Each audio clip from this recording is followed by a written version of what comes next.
జగన్మోహన్ రెడ్డి గతంలో కూడా వాళ్ళ తండ్రి ముఖ్యమంత్రిగా ఉన్నప్పుడు వ్యవస్థల్ని అధికారుల్ని అడ్డగోలుగా వాడుకొని వాళ్ళని జైళ్లలో మగ్గేలాగా చేసినటువంటి చరిత్ర జగన్మోహన్ రెడ్డిది.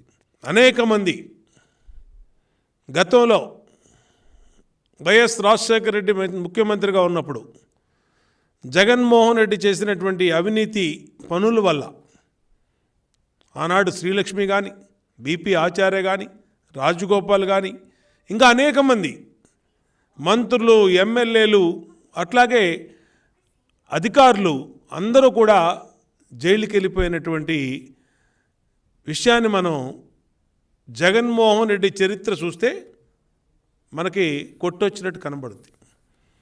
అందుకనే అనేకసార్లు రాష్ట్రంలో గత 5 సంవత్సరాల్లో అధికారులను హెచ్చరించాం.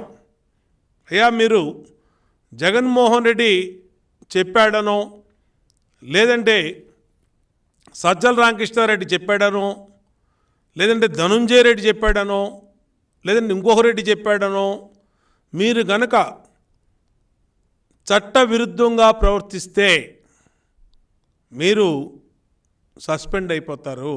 మీరు సస్పెండ్ అయిపోతే మిమ్మల్ని కాపాడేవాళ్ళు ఉండరు. ఎవరున్నారు ఇప్పుడు?